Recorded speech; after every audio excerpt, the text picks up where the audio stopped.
Social media open ಮಾಡಿದ್ರೆ ಸಾಕು ಬರೀ ಸುಳ್ಸುದ್ದಿ ಕಂಟೆಂಟ್ ಕ್ರಿಯೇಟ್ ಗೋಸ್ಕರ ಬರೀ ಸುಳ್ಸುದ್ದಿಯನ್ನೇ ಹಬ್ಬಿಸ್ತಾ ಇದ್ದಾರೆ. ಇದೀಗ ನಟಿ ಹಾಗೂ ಆಂಕರ್ ಅನುಪಮಾ ಗೌಡ ಅವರು ತನ್ನ ಗೆಳೆಯನ ಜೊತೆಗೆ ನಿಶ್ಚಿತಾರ್ಥ ಆಗ್ತಿದ್ದಾರೆ ಎನ್ನುವಂತಹ ಸುಳ್ಳು ಸುದ್ದಿಯನ್ನ ಕೂಡ ಕೆಲವೊಂದು ಸೋಷಿಯಲ್ ಮೀಡಿಯಾದವರು ಅಪ್ಲೋಡ್ ಮಾಡಿದ್ರು. ಆಂಕರ್ ಅನುಶ್ರೀ ಮದುವೆಯ ಬಳಿಕ ಇದೀಗ ಆಂಕರ್ ಅನುಪಮಾ ಗೌಡ ಕೂಡ ತಮ್ಮ ಗೆಳೆಯ ರಾಘವ್ ಜೊತೆ ನಿಶ್ಚಿತಾರ್ಥ ಮಾಡಿಕೊಂಡಿದ್ದಾರೆ ಅಂತ ಕೆಲವೊಂದು ಫೋಟೋಗಳನ್ನ ಹಂಚಿಕೊಂಡಿದ್ರು. ಈ ಬಗ್ಗೆ ರಿಯಾಕ್ಟ್ ಮಾಡಿರುವಂತಹ ಅನುಪಮಾ ಗೌಡ ಅವರು ಸಖತ್ತಾಗಿ ಟಕ್ಕರ್ ಕೊಟ್ಟಿದ್ದಾರೆ ಅಂತಾನೆ ಹೇಳ್ಬಹುದು. ಅನುಪಮಾ ಗೌಡ ಅವ್ರು ಏನ್ ಹೇಳಿದ್ರು ಅಂತ ನೋಡ್ಕೊಂಡ್ ಬನ್ನಿ. ಸೀಕ್ರೆಟ್ ನ ಶೇರ್ ಮಾಡ್ಬೇಕಾಗಿತ್ತು, ಸೊ ಹಾಗಾಗಿ ಈ ಒಂದು ವಿಡಿಯೋನ ಮಾಡ್ತೇನೆ. Usually I don't react, but ಬೆಳಗ್ಗೆ ನನಗೆ ಇಲ್ಲಿ ಶೂಟಲ್ಲಿ ಬಂದಾಗ್ಲೂ ಕಂಗ್ರಾಚುಲೇಷನ್ಸ್ ಅಂತ ಅನ್ನೋಕೆ ಶುರು ಮಾಡಿದ್ರು. ಒಂದ್ 2 ದಿವಸದಿಂದ ಒಂದಷ್ಟು ಜನ ಮೆಸೇಜಸ್ ಕಳಿಸ್ತಿದ್ದಾರೆ. ಏನು ಅಂತಂದ್ರೆ 2 ದಿನದಿಂದ ನನ್ನ ಎಂಗೇಜ್ಮೆಂಟ್ ಆಯ್ತು ನನ್ನ ಬೆಸ್ಟ್ ಫ್ರೆಂಡ್ ರಾಘವ್ ಅವ್ರ ಜೊತೆಗೆ. ಅನ್ಫಾರ್ಚುನೇಟ್ಲಿ ನಮ್ಗೆ ನಮ್ಮ ಎಂಗೇಜ್ಮೆಂಟ್ ನ ಅಟೆಂಡ್ ಮಾಡಕ್ ಆಗ್ಲಿಲ್ಲ, ಬಿಕಾಸ್ ನಮ್ಗೆ ಯಾರು ಇನ್ಫಾರ್ಮ್ ಮಾಡಿರ್ಲಿಲ್ಲ ನಮ್ಮ ಎಂಗೇಜ್ಮೆಂಟ್ ಅಂತ.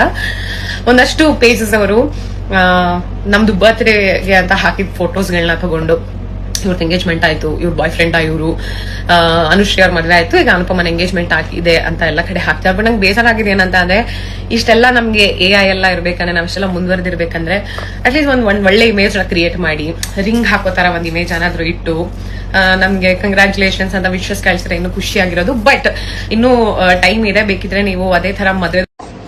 ನಾನು ಏನ್ ಹೇಳ್ತಾ ಇದ್ದೆ ಅಂತಂದ್ರೆ 2 days ಇಂದ ಎಂಗೇಜ್ಮೆಂಟ್ ಆಗಿದೆ, ಇಮಿಡಿಯೇಟ್ ಮದುವೆ ಮಾಡ್ಸಕ್ ಹೋಗ್ಬೇಡಿ. ಯಾಕಂದ್ರೆ ಸ್ವಲ್ಪ ಡೌಟ್ ಆಗತ್ತೆ. ಅಂದ್ರೆ ಒಂದ್ ಟ್ರಾಕ್ಷನ್ ನಿಮ್ಗೆ ಆಲ್ರೆಡಿ ಸಿಕ್ಕಿರುತ್ತೆ, ಒಂದ್ ಲೈಕು ಕಾಮೆಂಟ್ ಒಂದಷ್ಟು ಸಿಕ್ಕಿರುತ್ತಲ್ಲ.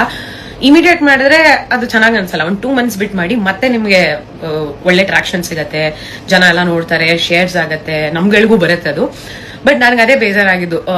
ಬಟ್ ಎನಿವೇ ಮದ್ವೆ 2 months ಬಿಟ್ಟು ಮಾಡಿ, ಏಸ್ಥೆಟಿಕ್ ಬ್ಯಾಕ್ ಡ್ರಾಪ್, ನಮಗೆ ಟ್ರೆಡಿಷನಲ್ ಔಟ್ಫಿಟ್ ಎಲ್ಲ ಹಾಕಿ ಮದುವೆ ಪೋಸ್ಟ್ ನ ಕ್ರಿಯೇಟ್ ಮಾಡಿ ಆಮೇಲೆ ನೀವು 2 months ಆದ್ಮೇಲೆ ಎಲ್ಲ ಕಡೆ ಪೋಸ್ಟ್ ಮಾಡ್ಬೋದು.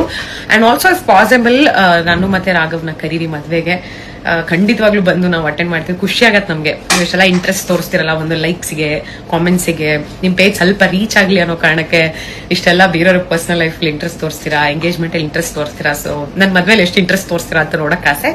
So please invite us. ಸುಮ್ನೆ ಕಂಟೆಂಟ್ ಬೇಕು, ವ್ಯೂಸ್ ಬೇಕು ಅಂತ ಒಬ್ರು ಜೀವನದ ಬಗ್ಗೆ ಸುಳ್ಳು ಸುದ್ದಿನ ಹಬ್ಸೋದು ಹೋಗ್ಬೇಡಿ. ಯಾಕಂತಂದ್ರೆ ಅವ್ರಿಗೆ ತುಂಬಾ ಎಫೆಕ್ಟ್ ಆಗುತ್ತೆ. ನಾನು ಕಂಟೆಂಟ್ ಕ್ರಿಯೇಟ್ ಮಾಡ್ತಾನೆ ಇರೋದು, ಬಟ್ ಏನಂತಂದ್ರೆ ಆ ಸುದ್ದಿಯಲ್ಲಿ ಎಷ್ಟು ಸತ್ಯ ಇದೆ, ಎಷ್ಟು ಸುಳ್ಳು ಇದನ್ನ ತಿಳ್ಕೊಳ್ಬೇಕಾಗುತ್ತೆ. ಇವಾಗ ಅನುಪಮಾ ಗೌಡ ಅವರು ಕೂಡ ತುಂಬಾನೇ ಬೇಜಾರ್ ಮಾಡ್ಕೊಂಡಿದ್ದಾರೆ.